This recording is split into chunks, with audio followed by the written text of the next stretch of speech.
Goeiemôre. Ons gaan vanoggend na 'n paar teksverse kyk uit die boek Prediker. En ons gaan vanuit die video vanoggend net by een teksvers spesifiek stil staan, alhoewel ons kyk na die groter geheel. Ons is by die mannegroep besig om bietjie na te dink oor die boek Prediker en ons lees elke oggend 'n hoofstuk saam waaroor ons dan met mekaar gesels. En as mense nou na die boek Prediker kyk, dan is dit dat mense baie keer sê, maar die boek Prediker is 'n baie negatiewe boek. Mense kry hier die heeltyd kontraste wat jy mekaar afspeel. Daar's heeltyd hierdie refrein van alles kom tot niks, alles is 'n gejaag. Mense en dier sterf op dieselfde manier. En dan is dit dat mense dit moeilik vind om dit te lees, en dat hulle baie keer sê, maar dit is 'n negatiewe boek.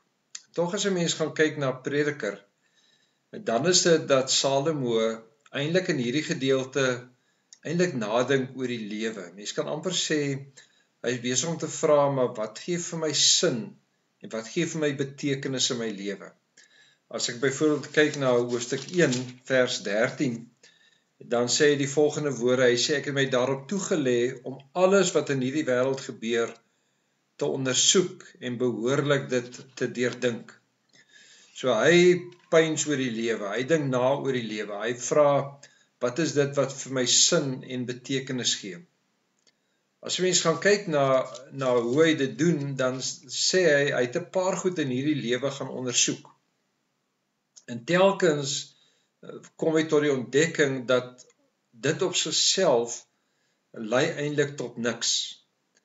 Hy het dit gesoek in boekekennis en geleerdheid. Hy het sin gaan soek in plesier, in drank, in vroue. Hy het dit gesien in die ekonomiese groei, dat hy damme gebou het, landerye aangeplant het, vrugtebome geplant het, en hoe hy ryk geword het uit dit wat hy gedoen het, en tog as hy daaroor gaan nadink, was daar elke keer hierdie opmerking om te sê, maar ook dit het nie my gestimuleer nie. Ook dit het tot niks gekom. Ook dit was maar alles net 'n gejaag na wind. Maar dis wanneer Salomo vanuit sy verhouding met God terugkyk op dit wat hy doen, dan sê hy, maar dit is die Here wat vir my kom betekenis bring in my lewe. Hy sê, sonder God het my besigheid eintlik geen betekenis nie, want dit word net 'n gejaag na meer en meer en meer, en tog geniet ek niks daarvan nie. Of ek kan boekekennis hê en ek kan my verryk in kennis, ek kan grade verwerf op graad, maar as ek nie na die lewe kyk vanuit die Here nie, dan is dit vir my leeg. Daarom sien ons ook aan die heel einde in hoofstuk 12, vers 13 tot 14, dat hy spesifiek sê, jy moet jou toelê op die wil van die Here en om die gebooie van God na te kom. So eintlik om sê hy, dit is eintlik vanuit die Here dat die lewe vir my nuwe sin en nuwe betekenis kry. Die vers wat ek sommer net vanoggend wil uitlig, is Prediker 3, vers 12 tot 13.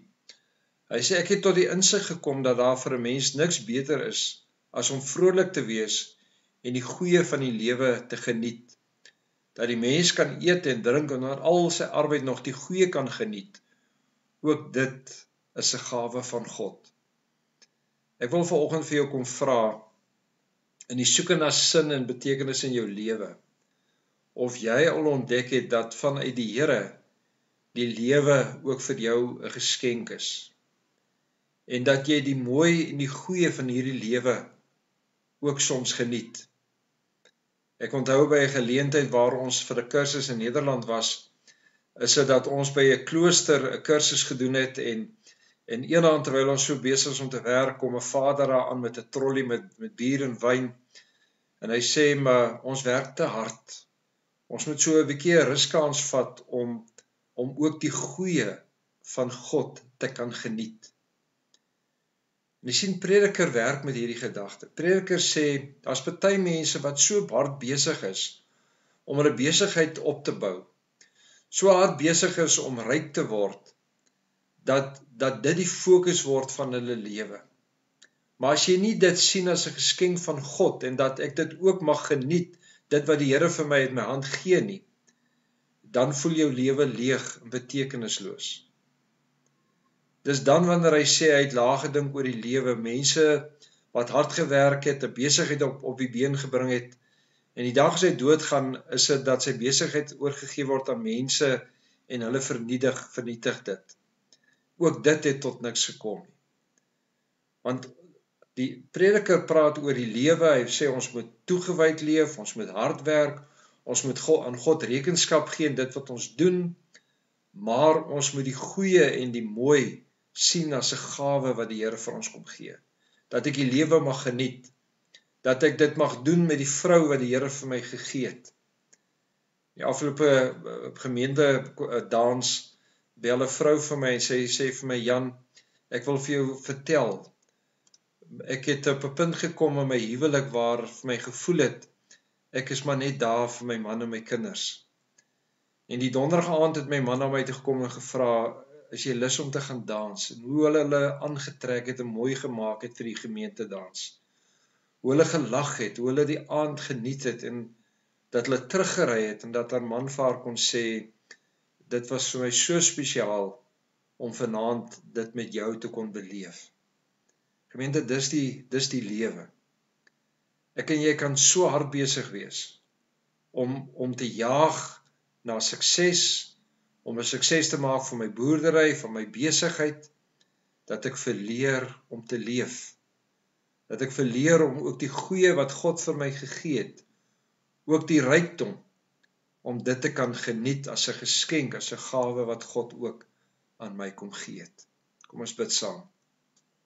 Here, help vir ons hoe om te leef. Ons bid dit in U naam se wil.